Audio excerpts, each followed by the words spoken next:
let's talk about the harder bit, the new coal and gas. What do you define as new? Because I'm thinking about two projects, Beetaloo Basin and Narrabri. Well, we've been pushing very clearly to say where operations haven't commenced, they shouldn't commence, and that's been our public position.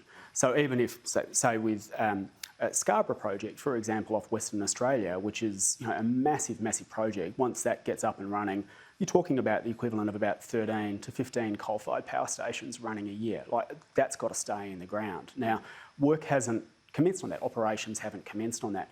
Beetaloo Basin is even further back. In the Northern Territory there, you've got the equivalent of 68 years worth of Australia's pollution in all those basins. Beetaloo Basin alone could lift Australia's pollution by up to 13%. Now, that can't go ahead, both to meet our own targets and to have any chance of stopping dangerous global warming. Well, it's got to stay in the ground. This is the point the scientists are making. But would you be open to an offset? Well, you can't. Like, you can't offset something that, and we don't need to. That's the question. We certainly can't do it in the time that we need to. And the thing about methane, these big gas projects, is that it's a much more toxic gas for the climate than CO2.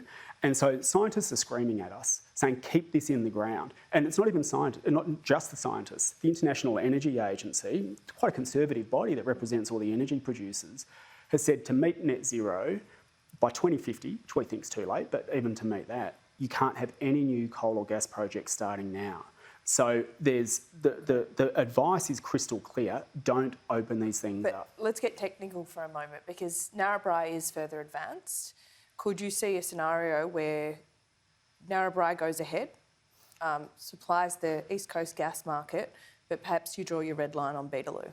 Well, firstly, Australia doesn't have a shortage of gas, right? Australia does not have a shortage of gas. The driving factor behind this crisis that we're seeing at the moment is obviously the war, but also the fact that most of the gas gets exported, so often overseas tax-free. Is that part of your negotiations, perhaps, that you have an export quarantine? Well, at the moment, we're not even at square one, right? We're saying but you're not taking that we can't open up more coal and gas.